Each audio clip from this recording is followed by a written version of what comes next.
Good evening, welcome to Vanguard Rovers. My name is Sean, joined with Phil. Game week 15 Howdy. review. How you doing? You okay, Phil? Very good. Very good. It's been a great weekend of football. Some massive results, some heartbreak for yourself. Um, Emotional. let's just get straight into it. We're going to review all the weekend's results this weekend and give the predictions that we gave previously in last week's show, and just to quickly talk about them. But yeah, Villa 2-1. Phil, where'd you start? Yeah, I'm going to be as measured as Martin Keown. Don't you worry. Robbery, daylight, nighttime, outrageous. I don't know. Do you know what? It's one of them where I think both managers take a lot of credit. Both teams get to take a lot of credit. It was a really close game, really good advert for the Premier League. Great changes by Arteta from half time. Really brought the game back into Arsenal's kind of control in that first 10, 15 minutes, second half. Fair play, good change by Emery just after that, brought it back into Villa's remit, and then they both make attacking substitutions about 5, 10 minutes to go. So they're both trying to win it.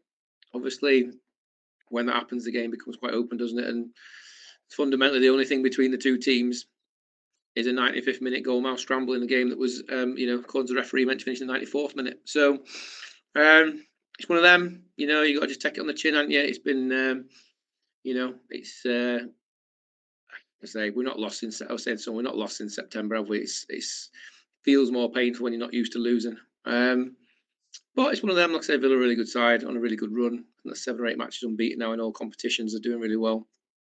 And they've put themselves right in the mix for Champions League place. So yeah, it was a really good game to watch. Not like the result we wanted, but yeah, Villa did really well. Unfortunately, when you're the big boys in the league, everyone steps up their game when you're in town, don't they? And Villa pulled out all the stops against our second, third string defence. So it's a bit gutting, but we're still top. It's still in our hands. So it's one of them. We move on. We move on, and we say Is well it done one to of them, Villa. Phil, where you think the injuries now are starting to make an impact now? Do you reckon that result's purely Not down to that not in result? terms of not in terms of quality, not in terms of, I don't want to make excuses for injuries in terms of anything like that, because I think our squad is deep enough that there is no issue in quality when you swap them around. I think the impact is more a cohesion thing.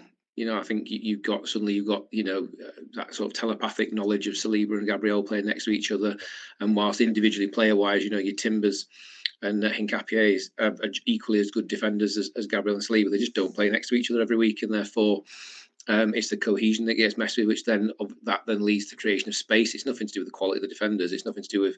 I wouldn't want to make that excuse for a second. I think our quality in the squad is absolutely top notch. We're not stepping away from that, because you can't laud the squad depth when you're winning and then use injuries as an excuse when you're losing. And there's nothing wrong with the quality. It's just the cohesion of your partnerships and your pairs and triangles aren't quite there, and a bit of disruption. But as I say, like I say, one of them where I don't think it's a big issue for us. We've got the charity match next week against Wolves that'll get us back on track. Saliba's meant to be back in. Saliba's meant to be back in Europe this week for Club Bruges, so people are coming back. Just one of them where, unfortunately for us, we've played in 2 weeks we've played Spurs, Bayern Munich, Chelsea, and Villa. 2 of those are away games. I know Brentford was in there as well, but you'd expect to beat Brentford, wouldn't you? So we've had 4 really high level games. It's just taken its toll. I think we looked a bit jaded. A bit like I said when for the Liverpool fans when they lost to Chelsea, maybe a bit frustrating that last 10 minutes. It looked like maybe the Villa Yeah. players wanted it a bit more.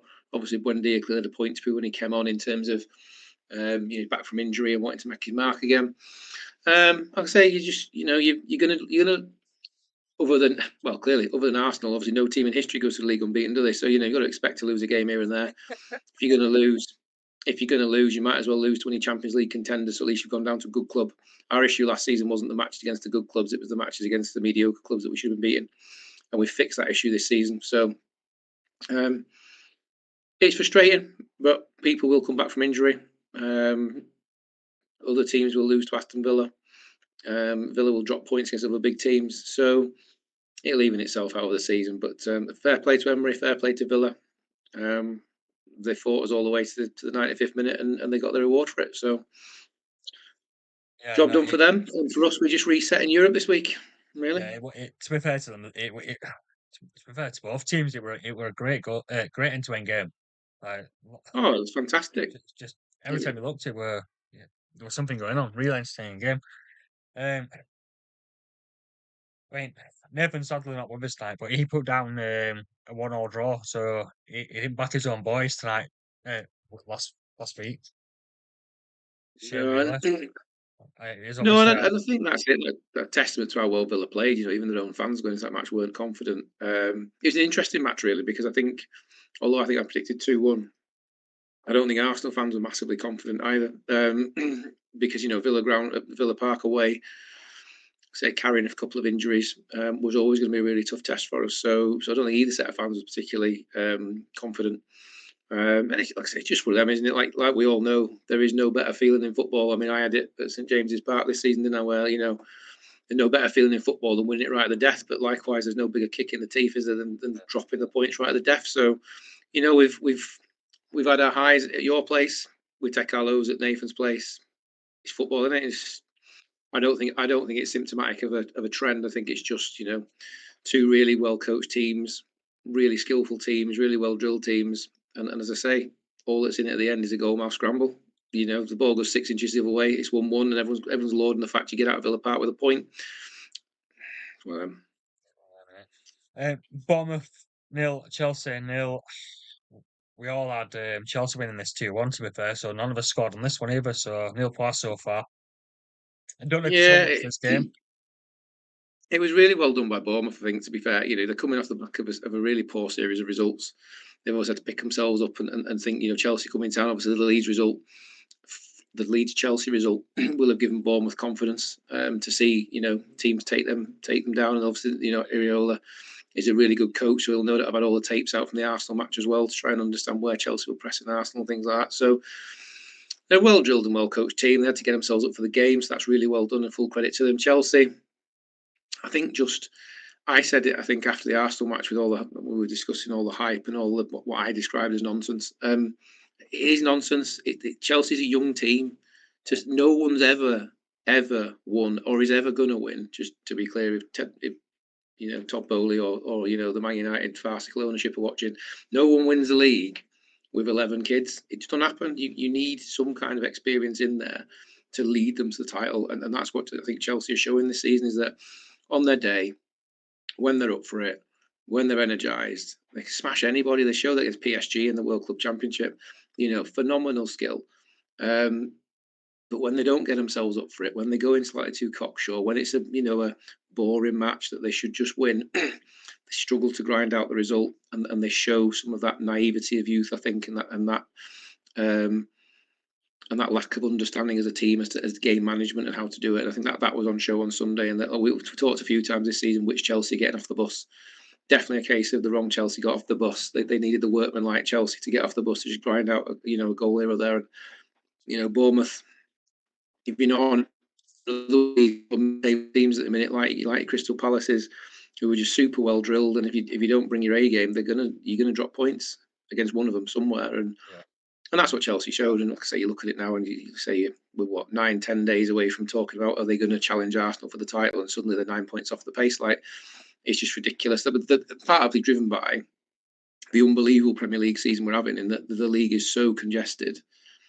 Everybody thinks they've got a chance of challenging for the title right now because everybody's congested, like one or two wins, and it bounces you from 9-4. Well, if you look at, and I know we're filming this or going where we are now with Man United match playing, but at the end of the first half, it's 1-1, and Man United are sat in 9-4, 10th, and suddenly they're winning and they're sat in fourth or fifth, whatever they're in. So it's crazy. But yeah, Chelsea, Bournemouth, just like I say, really, really well done to Bournemouth picking themselves up. Chelsea it's will be kicking themselves for that result because they wanted to get back on track after that Leeds result, and it's a really poor attempt to get momentum back, really. yeah. Do we think Bournemouth will get back on track then? Do we think we'll see like players like Semenyo getting back, finding his feet again? Because like for a lot of fantasy Um, football managers, he's been in their team for a couple of weeks now, probably a bit longer for it's myself. difficult, isn't it? There's so much talk of him leaving. You wonder whether he's also looking at, well, it's nearly January, isn't it? Like, I'm off anyway. You'd like to think players are human. Do you know what I mean? How many times have we all in our lives worked with someone who hands their notice in and efforts off a cliff because They know they're going. You can say he'll work right to the end, but so many people don't. And if he knows he's going, if he's had that conversation with the club off, back behind the scenes, maybe that's the impact. Also, might be Maybe, strange that yeah. we don't know. We don't know the full impact of the injury. Is he really fully fit, or have they rushed him back because they just need him?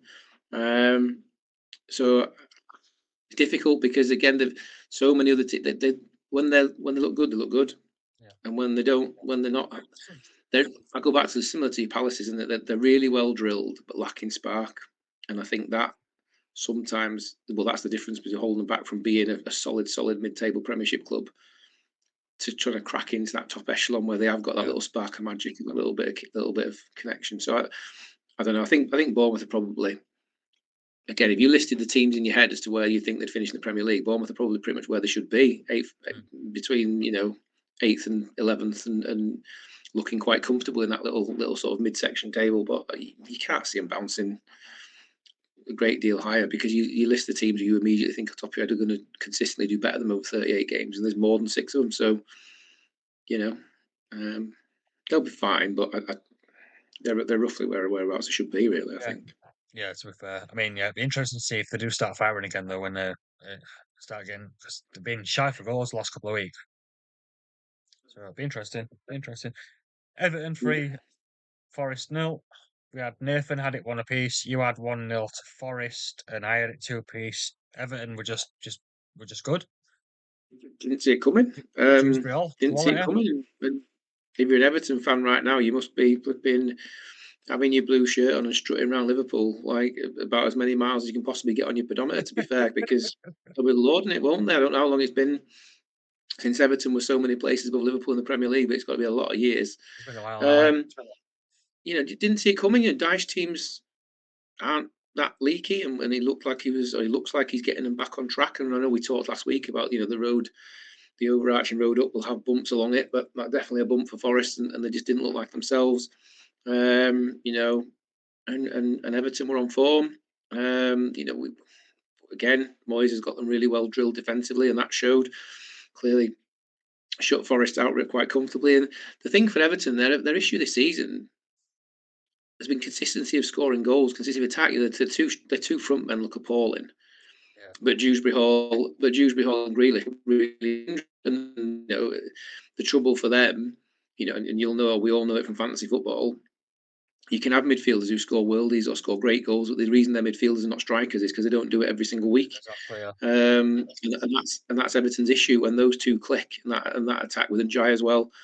Um, you know, it just it looks really really good, but there's no figurehead point man like a Duncan Ferguson or you know Calvert They need, Lewin or people they need historic to sign strikers someone, that they don't they, have. in January? They need to get someone in January to.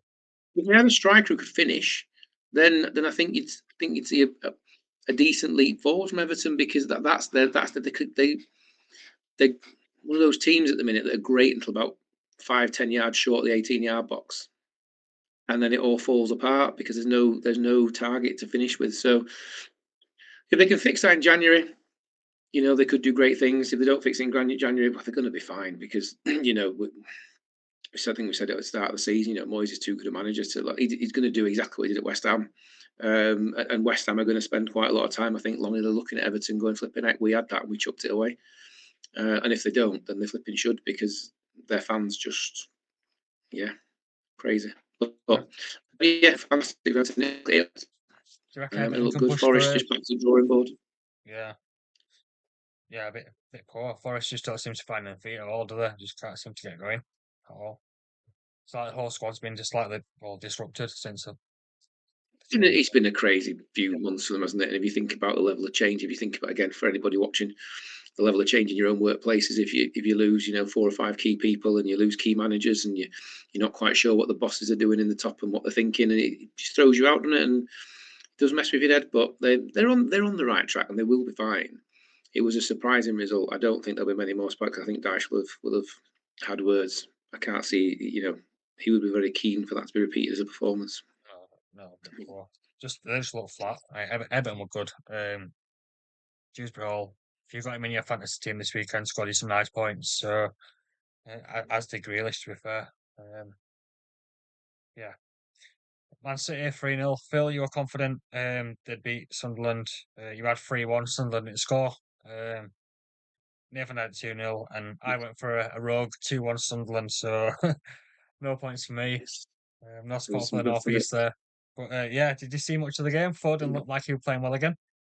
My Foden's on fire. He looks really, really. Foden and Doku this season Yeah, Doku have looks both good. looked have both looked consistently dangerous.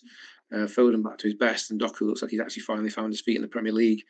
Obviously, Haaland didn't get a goal, but he's lethal as ever in terms of leading the line and distracting defenders. And they just look really, really good. I mean, they still don't look like they can defend for toffee. Um, the thing is, at the minute, you don't need to defend, do you? If you can't, if the other team can't get the ball off you, and if you're pretty much scoring at will when you're going forward, then who Yeah, cares if you there's a can't defend no, properly? And at the minute, it's kind of in some ways, ironic. It's the sort of style that Pep used to play at Barcelona, isn't it? He's kind of, I know he hasn't wanted to do that because he's been very much about control and building on a solid base at Manchester City. Broadly speaking, like Arteta's trying at Arsenal now, but he's almost gone back to his Barcelona days where it's kind of like, look, you might score four, but we'll score five. You might, as Fulham found the other day, where they're just kind of look, we're just going to outscore you. It's almost like he sat and looked and look, we can't defend, so the idea is winning 1 and 2 and it ain't going to happen. So look, that's what we'll do. We'll just go at them and outscore them. We've got the best striker in the world. We've got two creative players who are in really good form right now. So you know what, we'll just go out there and score more. And they just had too much for Sunderland. And you know what? Nothing at all against Sunderland. It doesn't cast any doubt or any just a change on 3-0, the things we right? said about Sunderland. Yeah, exactly. At the end of the day, Sunderland had a really good season. Are a mid-table Premier League team, and there's absolutely no shame for a mid-table Premier League team to go down to Manchester City at the Etihad. It just isn't. So it was just a great day at the office, Manchester City, and Sunderland weren't particularly bad. They just man for man on the day can't live with Manchester City. So Just outclassed, weren't they? um, yeah, and City have got the bit between their teeth now, and it's right on Arsenal's shoulder. And we talked about Haaland pulling into the title race, but they are in a title race. So um, yeah, looking ominously effective at the minute. Pressure is on now, Phil. Unfortunately, that gap's Precious that for precious gap's for the that gap's precious disintegrating. precious for the weak. Listen, what you got to remember, right, is pressure makes peanut butter, but pressure also makes diamonds. So you know what I mean. It just comes down to the quality of the people going through the pressure in it. Simple as that. So Arsenal will be fine. We'll be lifting the trophy. Don't you worry. Nutella. Keep that up. Newcastle were two uncomfortable winners at Burnley. A red card in the first half for last man tackle and Comfortable winners. You it mean was it late was shot comfortable. dodgers? It was comfortable. It was a there was a late Did you goal, but feel comfortable in the last 3 minutes? Did you? yeah, to be fair, they weren't offering much. To be fair, but do you know what? Fair play to Burnley. Like they stuck at the job of the second half, kept it respectable. Could have been could have been a cricket score to be fair, but no, 3 points, job well done.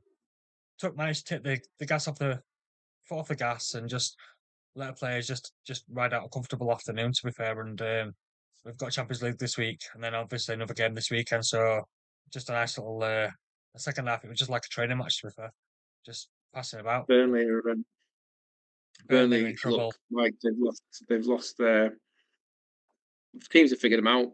They've lost that little boost of kind of being a bit of an unknown dynamic and a bit of something different. And teams now more and more are looking comfortable against them.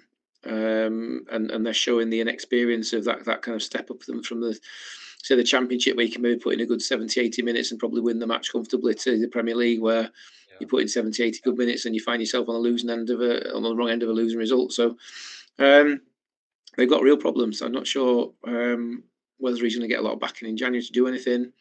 But at the minute, they look a little bit short of ideas and short of inspiration. They look lacking the fight of Leeds and lacking the fight of Sunderland at the minute.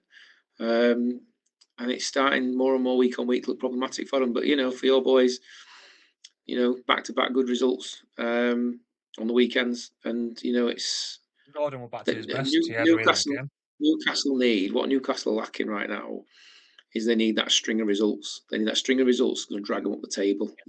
Forget they keep getting 1 or 2 wins and then it draw, or 1 or 2 wins and then a loss. Newcastle need a Villa type run of 5, 6, 7 wins, and it'll bounce them right up the table. And that's what they absolutely have to get to. So that's the challenge for Newcastle. It's what they've lacked this season is consistency. No one doubts Newcastle's fight, the engine room in the midfield. It's one of the best on its day. It's one of the best midfields in the league, and no, everyone can see that. But this season just got to put it together more weeks in a row at the minute. Yeah. I mean, To believe it or do not, that, we're only actually a point worse off than we were at this stage last season. We finished fifth, so I've seen a there's few comparisons like the that for a few table. teams, The and table doesn't talk, does it? crazy.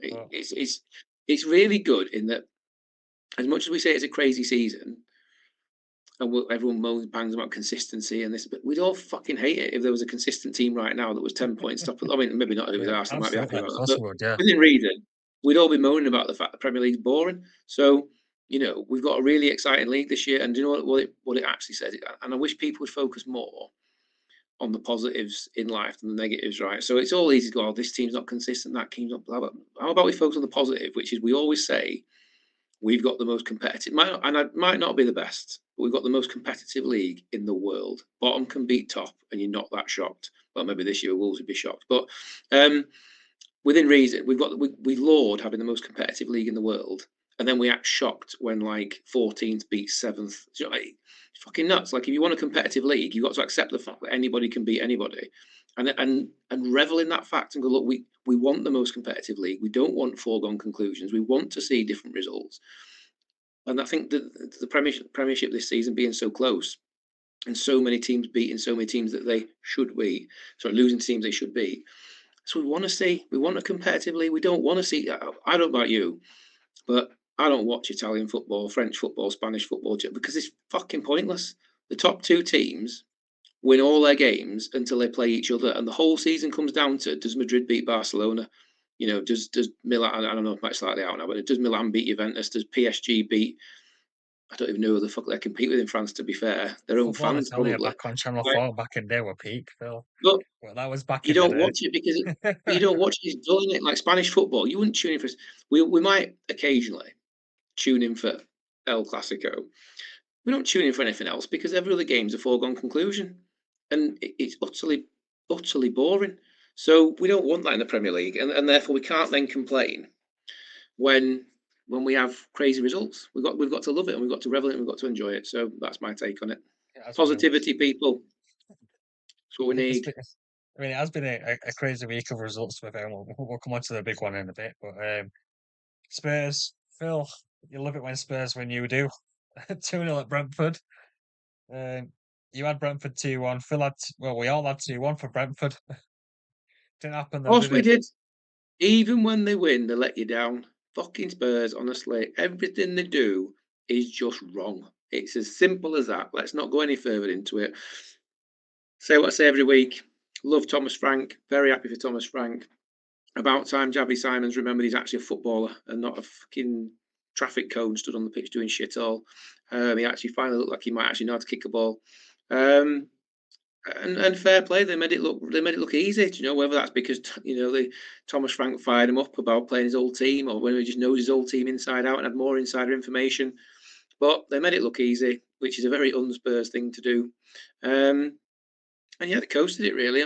Brentford probably quite disappointed. They'd like to put in a much better performance against Thomas Frank. Just to remind him, I think that they're a good team. Not that they wouldn't know that from seeing the results, but um, I think they'll be disappointed, Brentford, in that they just didn't really show up. Particularly considering the fact, and the reason it was so surprising is they rested players against Arsenal Yeah, for I this think. game, Yeah, and I then didn't and then get they that. just didn't turn up for it. So you've rested players, basically telegraphing to players, we think we can get something from Tottenham, and then your players don't turn up. I think they'll be disappointed not to have made more of a fight of it, because I think, like we touched on in the show last week, teams think if you get in Tottenham's face, you can rough them up a bit. And I think they'll be disappointed they didn't do that, because they're kind of they're known for doing that, and that's kind of their thing. But again, that result doesn't change our narrative around Brentford season. They're doing No, unbelievably. they're a great Spurs, season, aren't they? it doesn't change the narrative around Spurs. You know what I mean? That they that's a good result, really controlled, not criticising that part of it at all. Spurs now need to do what I've just said about Newcastle. They need to put 2, 3, 4, 5 results together and show that they can do that, because that's Spurs' issue this season. Is again they've flattered at times when they beat Manchester City. They look really really good, and then other times they've looked abysmal. And Yeah, that was a really good result for Tottenham. Really unseen because of the fact of how Brentford approached the Arsenal game, and you just thought they were going to kick on and rip into Tottenham with a bit more veracity, and they just were a bit limp, really. And it's just, yeah, shame for them, but good result for Spurs. Spurs now need to go and back that up. They've got a good chance to, get European football back on track during the week now. Well, that's it. So yeah, That's the thing, though. To your point, though, like I say, if Brentford, Spurs, and Newcastle all start picking up points, then this whole table is just going to continue to just keep churning through results, and people are shifting and changing all the time at the minute, and it's we love it. And I know I know from a fan's point of view, we'd all hate it, right? Because we'd all be on the edge of our seat. We'd all be nervous wrecks. You'd all have haircuts like mine, right?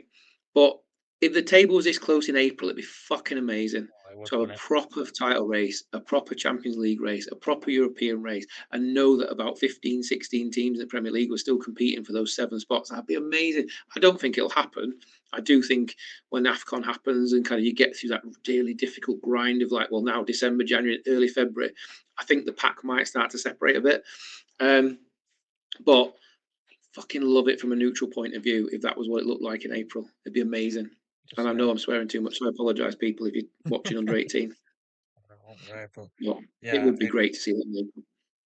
well, Leeds 3, Liverpool 3, and wow, fair play to Leeds. They just kept coming back, didn't they? Would not let it go. Nonsense in I predict in this game. Nathan had it one apiece. You had it 2-1 Leeds, and I had it 2-1 Liverpool. So Nathan gets a point.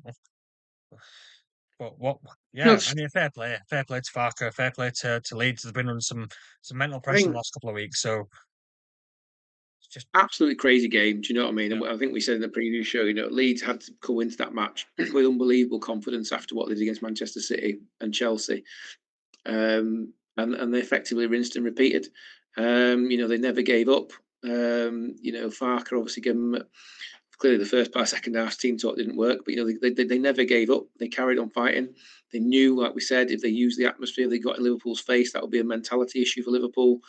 Showed again from Liverpool how, for whatever reasons, going off the pitch or on whatever, utterly mentally broken, to let yeah, that there's lead some slip big news twice coming out of Liverpool from last couple. yeah, for the champions that lead slip twice is just not good enough. Just really never looked comfortable. The last few minutes you saw Leeds attacking. You didn't think Liverpool were going to see it out. It No, did look really nervy. They did look like they were desperately looking for the referee to blow the whistle, and that's just not the way they should be approaching the game. And I get the fact they're not in a great confidence point of view, but you've got to have some level of belief in yourselves, and they just didn't seem to have it. And Leeds, like I say, fair play for the spirit they've shown the last few weeks. I mean, I think for those of you who watch the channel, you'll know that I had a very um, lively debate with Nathan a few weeks ago about the fact that I think Fark should be given more time and more credit. Whether or not I'm not a Leeds fan, but whether or not you agree he's got some credit from getting 4 points from those 9, I think sat there and Nate was very clear. They get nothing from those games. Well, they've got 4 points from those games, so they've done really really well. That's not but you just don't know in football, and all they've shown spirit, they've shown grit, they've shown drive. And I think what they also take out of it now, far, far bigger from the 4 points, is they take belief. You've just gone up against three, and I know Liverpool in a wobbly patch, but you've just gone up against three of the best teams or best squads in the Premier League, and you've come away with 4 points out of 9. And it really, it should have been 5 points out of 9 because City would just down thanks to a moment of Phil yeah, Foden brilliance, took it yeah, away from just them. yeah, But you've competed comfortably, competed in all those games. And if you can do that with them, Daniel Farker's team talks now writing themselves out. Listen, boys, if you can compete with them three, you can compete with anybody. And again, they're coming into a period of games where they haven't got Europe. They will get a chance to rest. They will get a chance to work on the training pitch. They have now got a bit of belief. They can take that now, hopefully for them, and use it as a platform to springboard forward for the season. And fair play, you say Daniel Farker. He was taking some criticism. He was taking some grief. But like I said to you guys, those of you listen with us and stick with us, I think managers, deserve some two-way loyalty from fans at times and deserve the chance to implement. Well, none of them are shit managers in the Premier League, so to pretend they are is crazy. Particularly when he just brought them up from the Championship with record points. Yeah. So I think a massive, massive congratulations to him. Fair play to his players because clearly, again, if nothing else, apart from belief, it also shows this idea that he's lost the dressing room is nonsense. They're clearly playing for him. They're clearly fighting for him. They're clearly, and again, that will help that strength now because you've got practical evidence on the pitch that his ideas work. And if the players weren't with him before, they absolutely should be now, because it's evidence that it works. So yeah, unbelievable performance for Leeds. Liverpool just don't know where they go. Like they just, and obviously that's all before Salah's little I know. What do you make of that, sharing of Phil? honesty. Did you see the interview? Did, Um, did you watch it all? You watch all the interview? I didn't see it. I didn't see it because I'd turned off. But obviously you got the notification on kind of the craziness that was blowing on the breaking news front. I think it's the end of his time at Liverpool. If I'm honest, I think saying to you off air wasn't. I think he's given Liverpool a choice, basically sack Slot or sell me to Saudi Arabia. I think Liverpool have come out today and suspended him for the European match. I think that's as good as saying, look, you ain't playing for us again. Don't Yeah, bother coming pretty back much. from Yeah. AFCON. Look, I think they'll do the deal wise at AFCON. And unfortunately, if that does happen, that's a really, really sad way for his Liverpool career to end because effectively what they'll do, and if I was Slot, I'd do it as well because I'd be absolutely furious at breaking ranks in public. Because it's one thing it's one thing to have a debate as fellow professionals, as colleagues behind closed doors. We look, rank doesn't matter. I might be the manager, you might be the player, but I don't. You can say what the fuck you like, right? But we're then going to make a decision in this room, and outside of this room, we're going to present a united front because we're Liverpool Football Club, and we ain't showing disharmony because that's not what we do.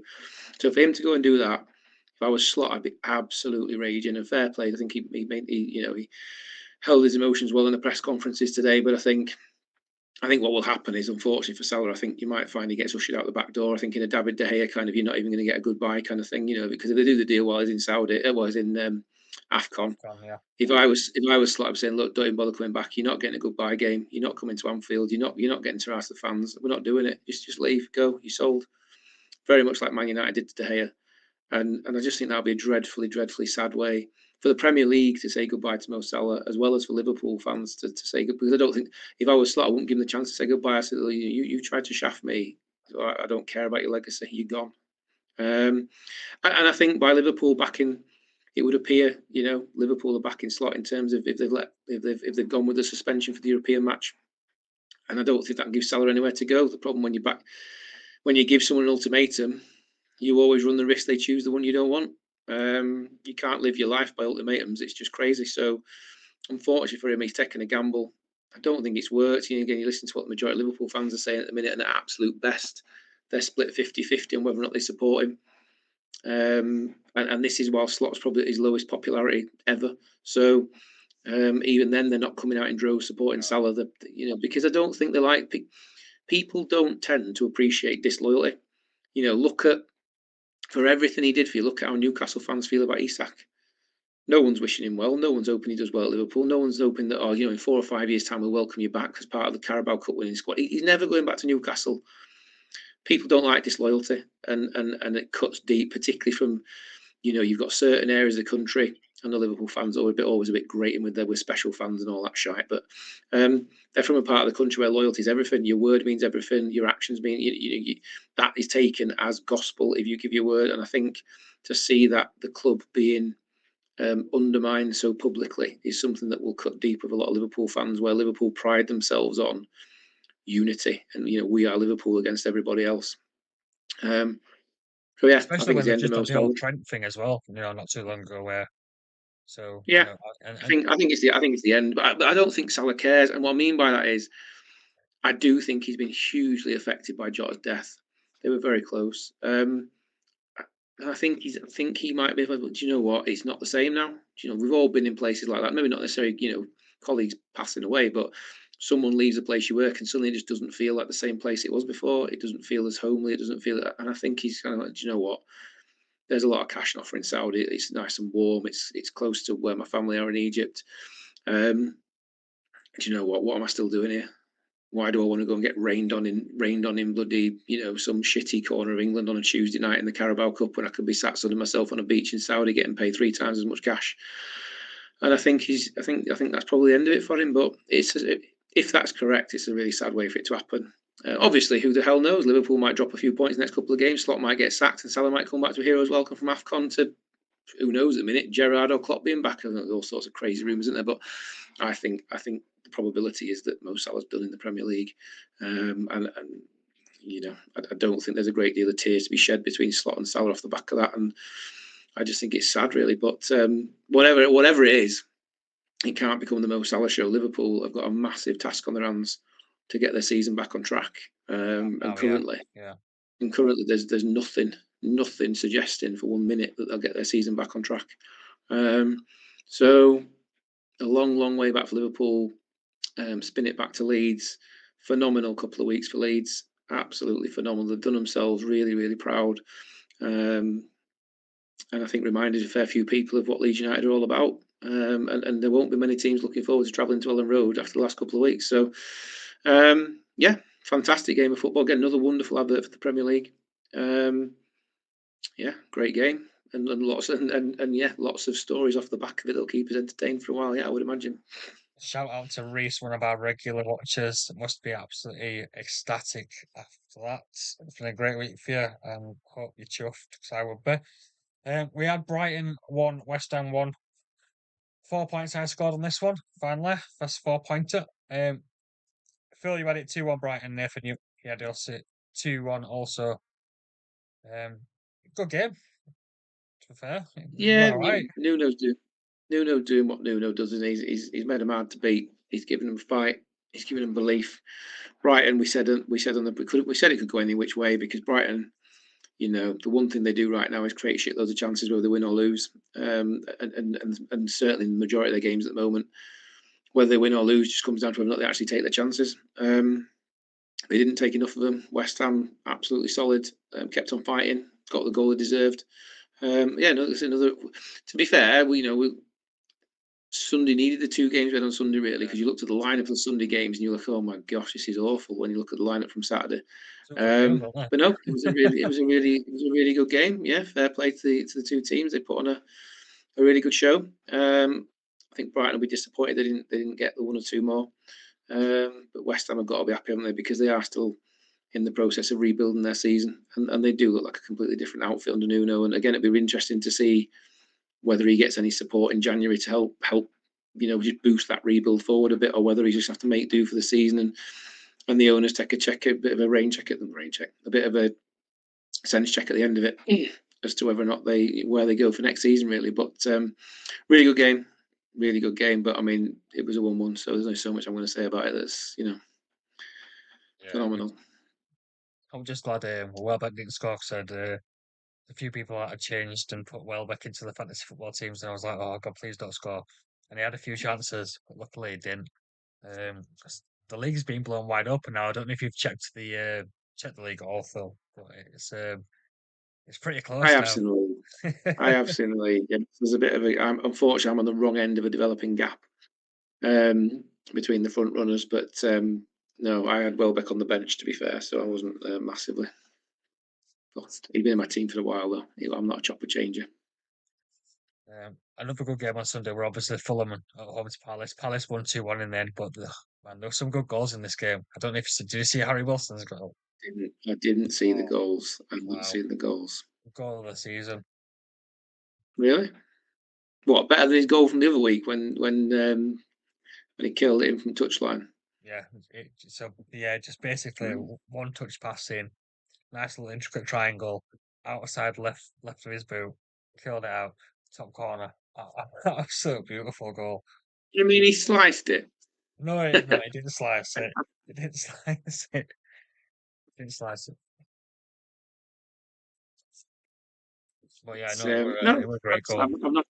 I've not seen that game, unfortunately. But it does. Again, it's kind of two well drilled, two well coached teams going at it, and some late drama. No doubt it was a even though you told me it was a good watch. So it's yeah, it feels like both teams will be happy with the performance. I think overall, Fulham will be frustrated because we've talked a lot about Fulham this season. They've had a lot of good performances and haven't really claimed the points from those performances they deserved. And certainly coming off the back of the Manchester City game, they'll be disappointed to drop points again in the match where they think they should probably take points out of it. So they'll be frustrated. Palace, it's job done and focus back on getting the European campaign back on track, really, because that's a bit out of order from at the minute. So they do need something to switch that back on. But maybe Need a this will goal be the more for result his to goal as well, kickstart. to be fair. Yeah, yeah. But Munoz took an injury, didn't he? I've seen on fantasy football his warning signs on his injury. Yeah, apparently, so Palace said he had an injury, but apparently he got arrested Saturday night for, All right, he got arrested for assault in London, near to his excellent. home. So, yeah, Hmm.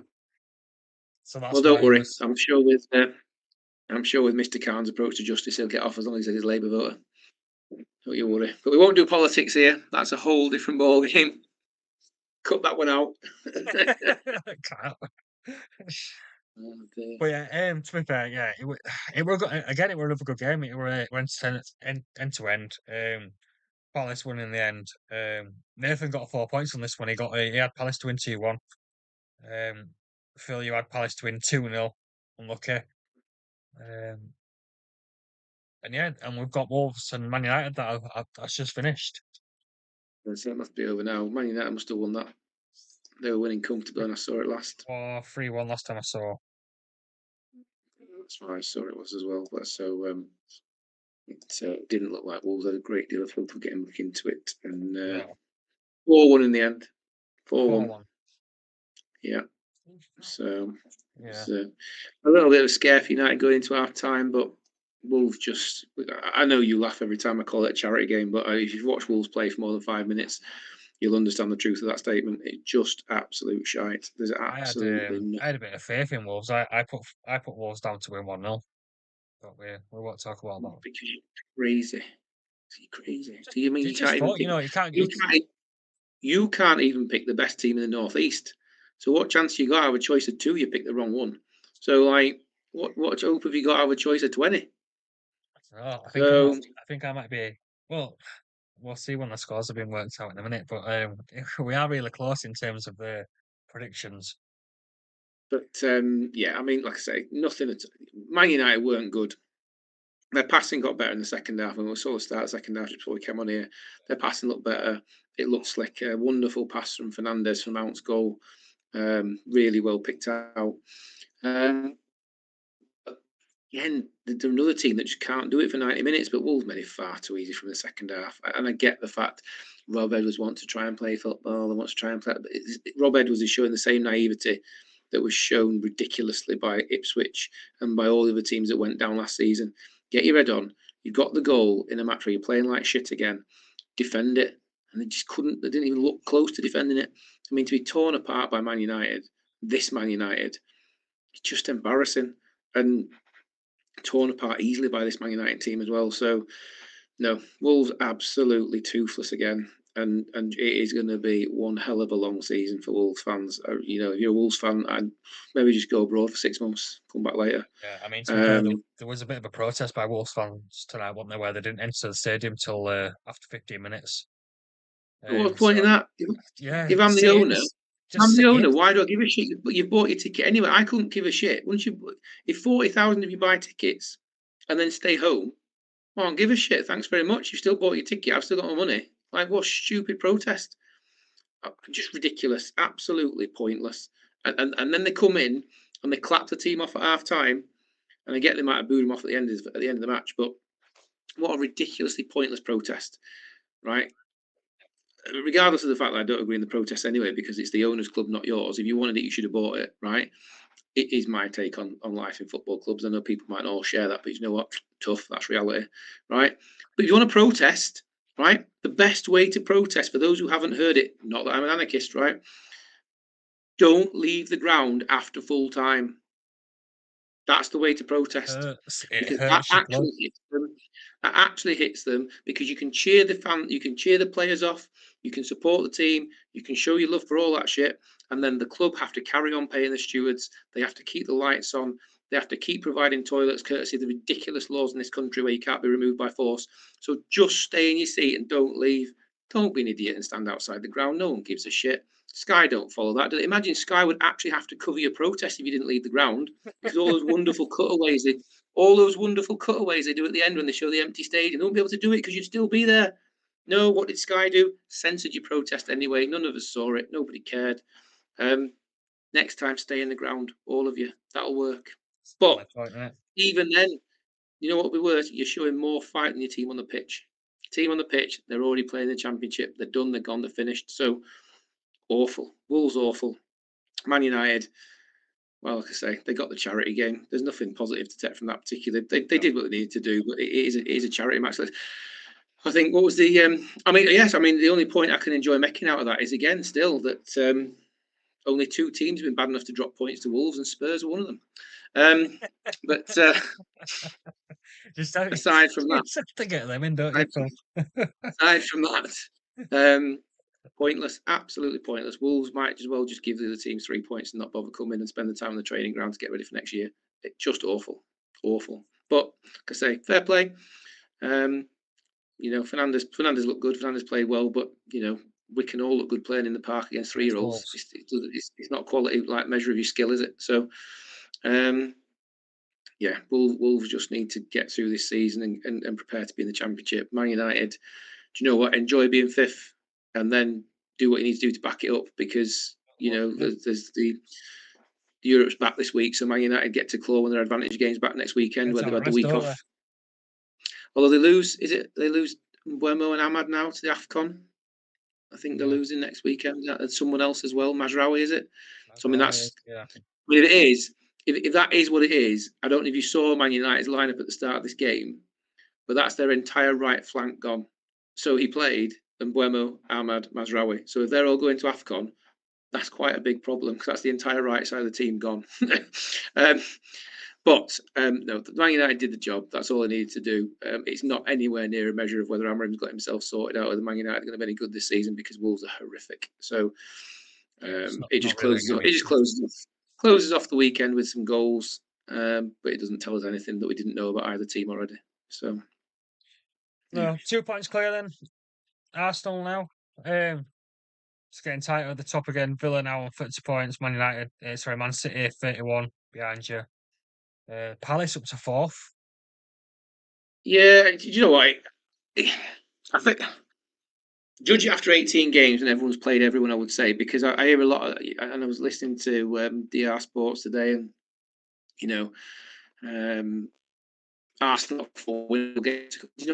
Games winnable, isn't it, if you're a good team? But you've still got to go out and win the games. So, but I do think, I mean, they have made a fair point. When you look at Arsenal next four fixtures, when you look at the last four fixtures they've just played compared to these four fixtures they've got coming forward, you will go, well, I'll be shocked if they don't get 12 points from them.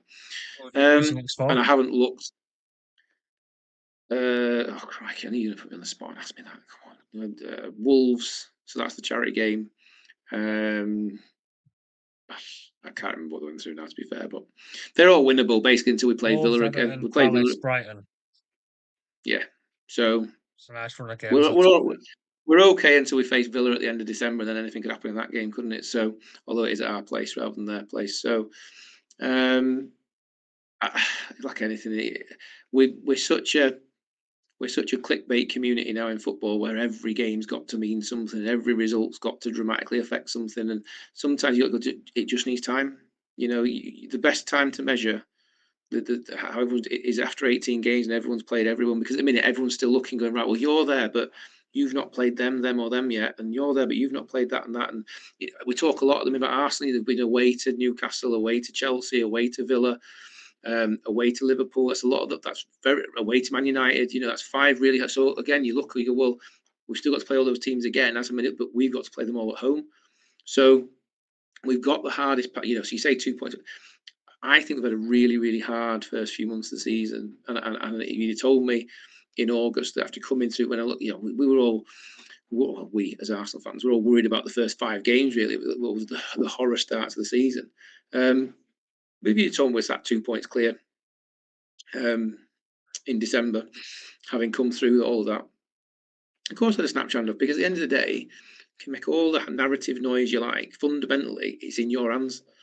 You win every game from here. Not that we will, but you win every game from here on out. You win. There's nothing anybody in the world can do about it. The whole thing is still in your hands. As long as the thing's in your hands, the only pressure is in your own head, because it's completely in your hands. Everybody else is constantly looking over, going, "Oh shit, what will you?" And when they drop points, under far more pressure than you are, because all you've got to do is match what they do, and you're going to win. So not miles and miles to go yet. There'll be loads more twists and turns, but there's this narrative thing after every week of like who's bottled this and who's bottled that and whose season's, but it's just absolute shite. Like we're in a good place. We're top of the league. Let's face it. Top For of the all any league. narrative anybody wants to create, and I mean, I listened to some of Gabby Agbonlaho's one man clown show on Saturday, and just nonsense. At the end of the day, you can put whatever noise you want. Every single professional club in this country would swap places with Arsenal now. Everybody wants to be top of the league. Everybody wants to be 2 points clear. Everybody wants fate in their own hands. So you can create whatever narrative you want about bottling and experience and Manchester City. Blah, blah, blah. Every team would swap places with Arsenal right now, and it's as simple as that. So um, Yeah. on top of the Champions League, in case anyone had forgotten, the only unbeaten team in the Champions League. So um, yeah, it's we're in a very good place, having come through a shit ton of injuries. But yeah, it's going to be a crazy, crazy next 6 or 8 weeks, and who Yeah. knows Well, where we'll be at the end of that. there's a lot of football's happening in the next few weeks, especially now in the run Good up in to it. Christmas. We got It's Champions League this week as well, haven't we? almost like they've given us a Christmas present in it. Who have you got this week Here's in a the load of Champions League? football. Club Bruges. It's again compared to facing Villa, Chelsea, and Bayern Munich, it's definitely a step down. But we just need to manage those minutes and come through that game. Let's face it, we've already qualified for the knockout stage. So it's just a case of where we qualify now. So if we win that, it's all but done. I think we've still got Inter's our difficult game that's left. But get through Club Brugge the win, and you're almost. I think we're pretty much guaranteed top 8 at that point there. So, So, the thing is, and that's me sounding blasé. When you're where we are and where you where every team wants to be, you just don't. You want to win every game. Let's face it. We've played football at lower levels, Sunday league football, pub football, whatever. You don't want to lose ever. Nobody ever wants to lose. You want to lose, you might as well, you shouldn't be playing sport of any kind. Anyone who's happy with losing should just stay in bed. Like pointless. So you don't want to lose momentum. Pretending that a draw is okay is bullshit. None of us want to watch our team lose. None of our players. I saw a clip today, and as much as sadly left me feeling frustrated and all the rest of it, but I really enjoyed the clip today. As much as you can enjoy any clip when your team loses, right? In that, and I don't know if you've seen it, but if you haven't, search it out. The Arsenal player reactions when the Villa goal goes in, they are they're not just like they are punching the ground, they are screaming in frustration, they are roaring with and it's all pointless. Obviously, you can't change the goal, but the fact is they care, and I think as fans, what we always talk about is wanting to see that it matters to the players as much as it matters to us. And you can't fake it. Like I say, if you get the chance to have a look at it, go and find it yeah, online and will do. look at it. But you can see you can't fake that reaction. They all care and they're all pissed off. And as a fan, if you're going to have to watch your team lose, that's all you can ask for. That the players care that they lost. So they'll be back on track against Bruges. Like I say, apart from the most unbelievable team in the history of football, everybody loses a game somewhere. So um, you know, um, Yeah, we've got yeah. Leverkusen this week, Tuesday, tomorrow. To be fair, They're not the Leverkusen 2 years ago, were they? So no, they're not. No, then it so won't be easy, but they're nothing like the team they were 18 months ago with Alonso having moved on, and obviously Xhaka was there and he was inspired like he now is for Sunderland. And yeah, look they've out for lost some you. really Yeah, key players. Well, they've lost some key players because effectively it was a bit. I don't even remember when most of you probably will when Leicester won the Premier League. Um, the reason they tanked the season after was nothing to do with Leicester and everything to do with the fact the squad got picked bare because anyone who was even thinking to be half decent was just robbed and taken from it. And that's what's happened to Leverkusen really. So you'll be fine. You'll be fine. But I mean, I look at all and again, I'll caveat this with even Spurs, but I look at all the English teams. I look at all the English teams in the Champions League every week, and I go, "You should be fine." all the English teams in the Champions League, including Spurs, um, Should be are right. more than capable. In my mind, there is no doubt that all 6 teams from England um, get into the knockout stage. Absolutely no doubt at all. And I know that's easy for me to say from an Arsenal relatively safe at the top of the league, but I genuinely believe that all the English clubs will be in the knockout stage. And I genuinely believe they all deserve to be in the knockout stage for like Mox Spurs. Like the quality of the Premier League is so much higher than the average quality in Europe. Take out the top 2 teams in those 5 leagues we talked about: the Spanish, the French, the Italian, the German. I bet you all there's not maybe Porto might be the outlier on that, but within obviously every rule has an exception. But none of the other teams have ever won the Champions League. They're nothing to even consider in the Champions League. They're not even difficult to beat. So whereas all the English teams are difficult to beat. If they drop points because the other teams play, do you know what I mean? Even so, all 6 English teams will qualify for the knockout stage, in my opinion. But it's That'll be clawing right. them Yeah, points through, isn't that'll be it? right. Right, scores on the doors then, Phil. So Is this before or after your point fixing of your producer? there's no point fixing Phil. There's no point fixing. You're still top. Broke the 100 barrier on 102 points. I'm in second on 100, 2 points behind you, and Nathan's on 90.